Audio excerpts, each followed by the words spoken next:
Hi everybody! It's vacation season, so this week I'll fit the schedule with something simpler. I'll add a short video to our Raymarching series about some other basic 3D shapes and ways to modify them. Let's do it!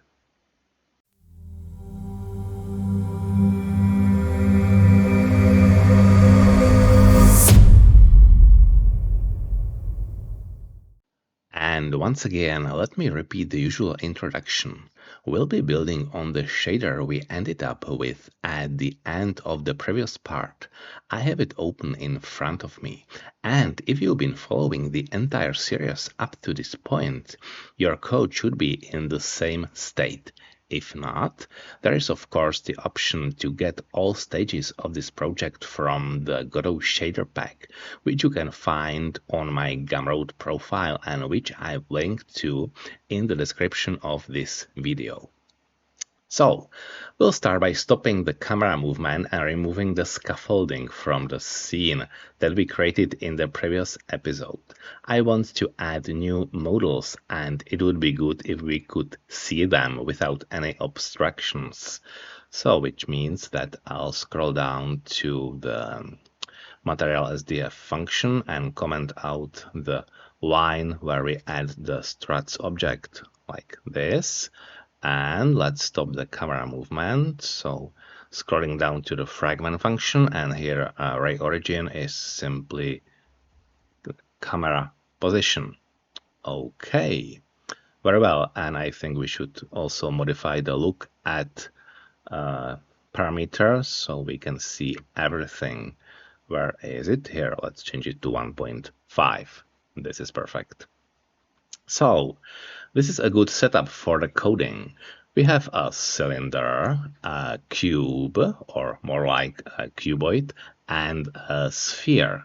Now we'll create an improved version of the cuboid function that will have rounded edges and corners. So let's make a copy of the function cuboid SDF and add one more parameter to control the size of the rounded elements. Okay, so I'm going to expand the shader editor window and find the cuboid function. Where is it? Where is it? Where is it? Right here, cuboid SDF. So let's make a copy and name it rounded cuboid SDF. Here, rounded. Okay, and it will have one more parameter which we call R, float R. Okay, so the function is identical to the regular cuboid, except for the parameter r we are not using yet. So let's add this element to the scene. Here in the material SDF, I will simply copy the cuboid line and paste it and name it rounded cuboid. All right, and the function is, of course, rounded cuboid SDF, and let's not forget about the new parameter, so it would be right here, and let's make it 0.1 for the rounded edges. Okay, and it should be of course displayed elsewhere, not at the same position as the regular cuboid. So I think we can change -2 to -8 for the x coordinate. All right, and what we have to do now is to add it, of course, to our results. So let's copy and paste this line and again change it to rounded cuboid. Okay, let's take a look. And of course, we don't see anything new because the new element is displayed outside the camera's view. So let's adjust the zoom factor. Where is it? Here, I guess. Yeah, here it is. I think 1.5 could be okay. And let's zoom in. So, what now? Once again, yeah, sure, we need to fix it because it still uses the same formula as the regular cuboid. So let's fix the code. Once again, we'll be working with the max and absolute value functions, but this time we need to combine them with the length function, which we use whenever we are dealing with rounded shapes. And since the single line, this one, which we use to define the cuboid, would get quite long, let's split the calculation across multiple lines and prepare the individual elements. So I'll put it here. I think I can get rid of this line. And let's define this float dx, like a difference, is absolute of p dot x minus 0.5 times w. This is basically this part from our previous function. And let's do the same for the y and the z. dy, dz, and here we would have p dot y, p dot z, and we are multiplying by h, the height, and d. Okay, so this is the first part, and now we need to apply the max functions to define the cuboid shape. Let's do it here. I'll call it q as a new vector, and it's simply vector 3 with max dx 0. What does it mean? It means that if this calculation is a negative number, we will simply turn it to 0. We'll clamp it from the bottom part, which means it would never become a negative number. Let's do the same for dy. 0 and max dz and 0. Okay, so sorry, semicolon. Okay, and instead of that, we'll simply return the length of the q vector. And the result is still the same. We basically re-implemented the cuboid function. And now the difference is that we apply the length function only to positive values, while the negative ones, as I said, are clamped to 0. And what we need to do now is just to subtract the parameter r from the final value. Like this. Wait for it. And here we go. Excellent. We created our first new shape. The second function we'll add to improve our collection of Raymarching elements will be the function for generating a cone with a given base radius and height. Since it's a slightly more complex algorithm, it will be better to simply paste it here and then briefly describe the individual parts. So I have it in my clipboard. Let's just paste it right here and open the editor. Okay. Very well, so what do we have here? We have a cone SDF function with the usual point p, vector 3, and then the radius of the base and the height of the cone. The first line translates the cone so that its tip is at the coordinates 0, h, 0, and the base is at the coordinates origin 0, 0, 0, which is a common setup for cones pointing upward along the y-axis.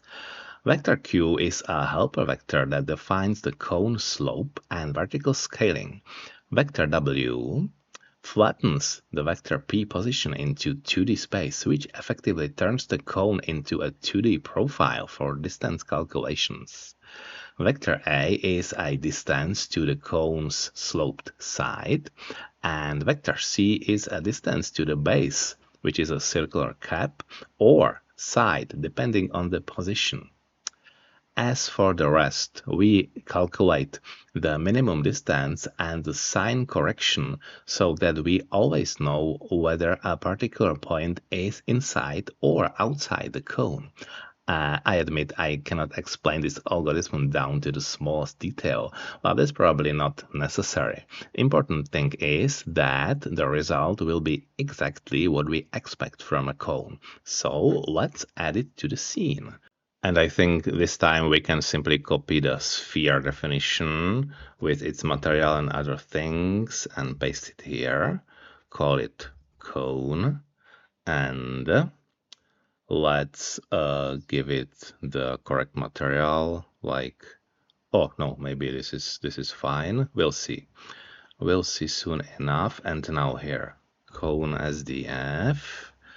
And first, let's put it to different coordinates. I think the 6 for X and 2.5 for Y and 0 for Z was the best position I found during my experiments. And now what we need now is the diameter. I mean the for the base and the height.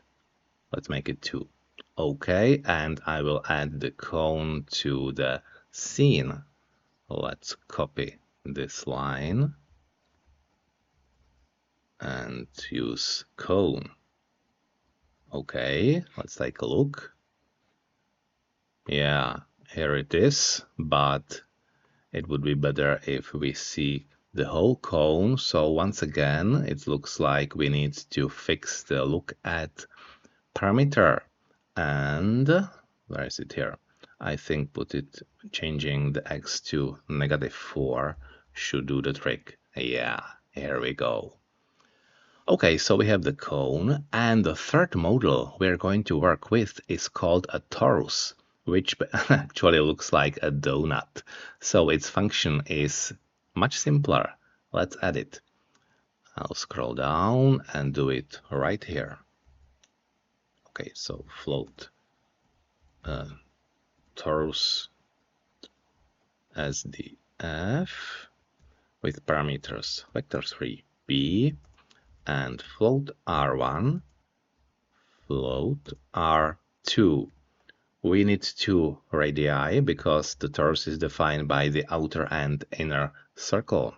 And we simply return length again. We are working with circular shapes and vec2 length of p.xz at the xz plane minus r1 and p.y, and from that we again subtract the second radius. Okay, this is it, and something is wrong, of course. As usual, y plus since r1, and there is a bracket which is not supposed to be there, and it's supposed to be right here. Wait, yeah, now it compiles. Very well. So, as we can see, the formula vaguely resembles the function for the sphere, because once again we are using the length function for rounded shapes. However, as I said, we have to consider 2 radii, r1 and r2, that define the overall shape of the torus. And let's add it to the scene. So I guess once again I will copy the sphere definition and put it here and call it torus. And the function is torus SDF. And the parameters would be, let's make the position 1 for the x coordinate, 1.5 is correct, and this time 1 for z, and the radii would be 1 and 0.5.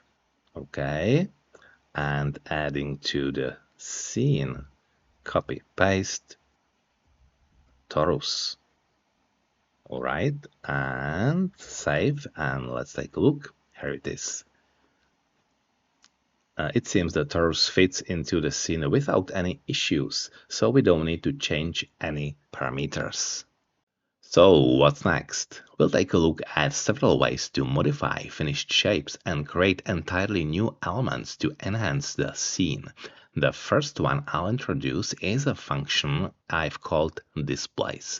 And to make it easier to fine-tune the result to our modification, I'll add its parameter as a uniform parameter.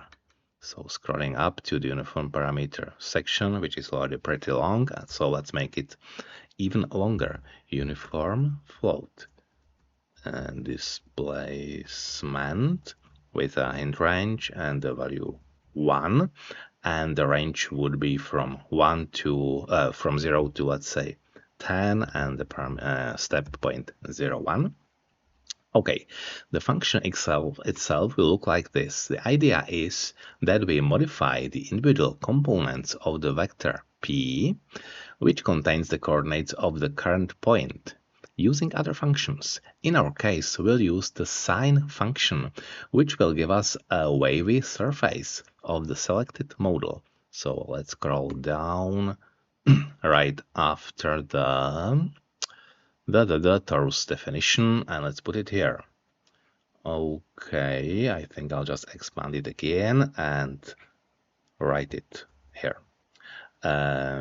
Float displace with parameters vec3 p and float dist, which is basically the returning value from the SDF function. All of them are floats, so we'll then use that to perform the displacement.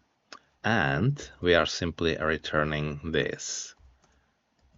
It is added to the obtained distance, and the addition is, as I said, sine and p.x multiplied by the displacement parameter multiplied by, and we'll do the same for y and z. So let's just copy and paste y, and once again z. And I think that displacement was still too high, so let's divide it by 10 or multiply by 0.1. Alright, so this is our displace function, and how do we use it? We'll go back to the definition of one of the objects and incorporate a call to this function into it. So let's pick the cylinder, for example, and what we have to do is to find the cylinder SDF and place displace with parameters p and this SDF function. Okay. Yeah, this should be correct, almost. What's wrong again? When plant 2.5. Of course, this place. Very well. Here it is. And if we take a look, we don't see any changes, of course, because the parameter is set to 1. But let's find it in the inspector and increase. Can you see the modifications? Yeah, it's really cool. This is the max value we set, but of course we could expand the range as we wish. By the way, due to the more complex surface, we might see visual artifacts caused by imprecise shadow calculations, which would happen if, for example, our shadow dist parameter is too low. Can you see them? So if this happens to you, you can try slightly increasing the value of shadow dist parameter, and I think 0.5 is basically the best value to work with. Okay, as the next way to modify the shape of an object, I'll demonstrate twisting along the y-axis. For this, again, let's add a new uniform parameter. So I'll expand the editor and scroll up to the uniform parameter section, and I think we can simply copy and paste and call the new one warp. And yeah, the range, but no, this time I think we'll be warping in both directions. So this time let's make it from -10 to 10, and the initial value can be 1, of course, no problem. All right, and the function itself will look like this. I'll scroll down to the place we have the displace function, and this time we'll use a rotation matrix, which we know from other tutorials, and we'll vary the rotation angle based on the y coordinate of the current pixel. let's do it. Vec3 and call it twist with parameter vec3b, our point. And now let's create the values we need for the rotation, cosine and sine of the angle. So it's warp factor times p dot y.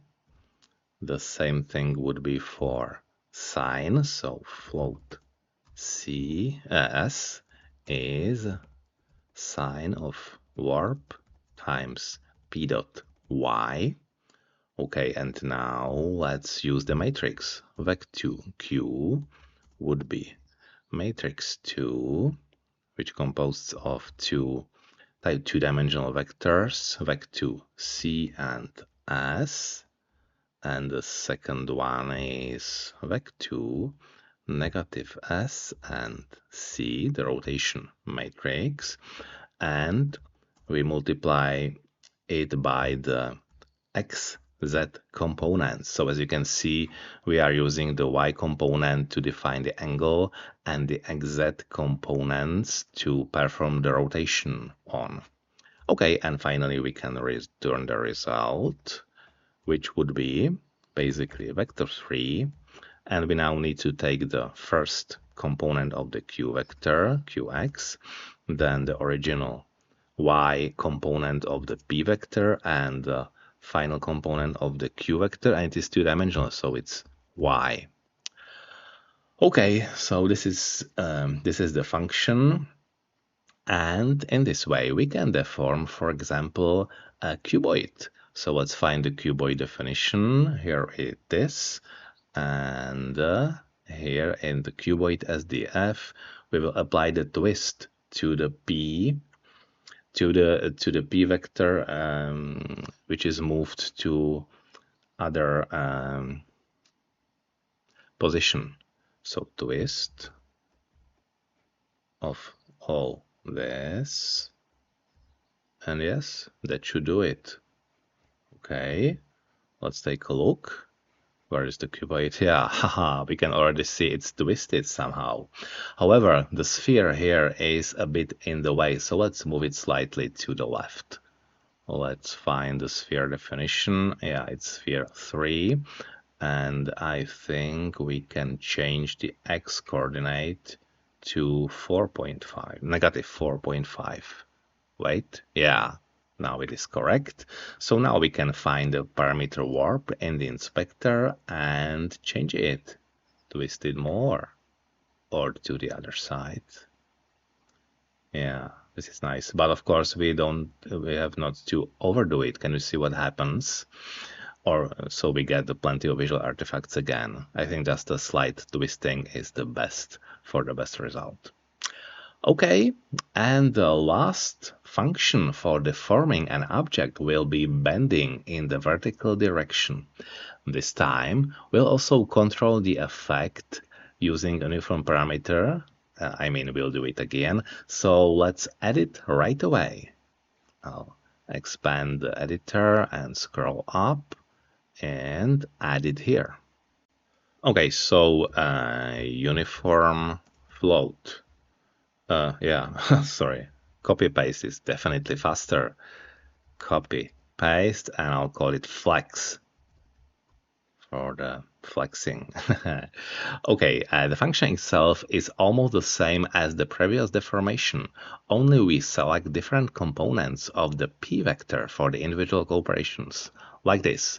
So let's find the function twist, and we can copy and paste it and call it bend. And now what we have to change is this. Instead of py, we use px for the angle, and the rotation matrix is applied on xy. And yes, qx, and this time qy and pz. Very well, that's it. Sorry, bend. Okay, Very well, and I think this type of deformation will be the most visible on our donut. So let's adjust the corresponding code. Scrolling down here, donut line is here, torus. And what we have to do is inside the torus SDF call, let's add bend and apply it on this position. Okay, yeah, that's it. Let's take a look. All right, it's bending. It's definitely bending. And let's try changing the parameter in the inspector. And of course, again, let's not overdo it. Where is it? Here, flex.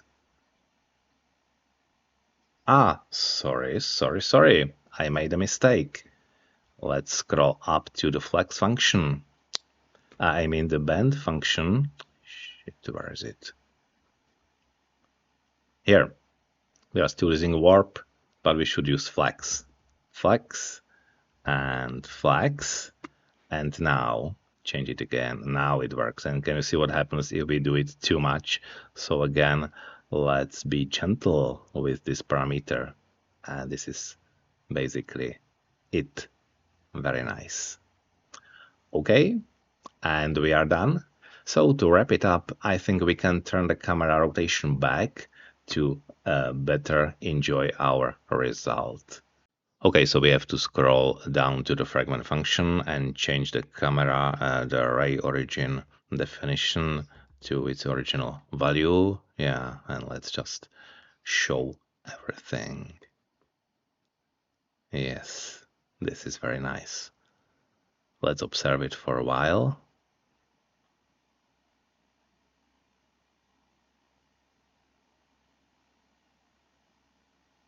Okay, thank you for watching. So, as I've just said, thank you so much for watching. We've barely scratched the surface of all the possibilities these technologies offer, but we can always return to them in one of the future episodes of this series. In any case, I hope you enjoyed the tutorial, and if you discover an interesting new deformation, I'd love to read about it in the comments. For now, take care. Good luck with your projects, and I'll see you in the next video.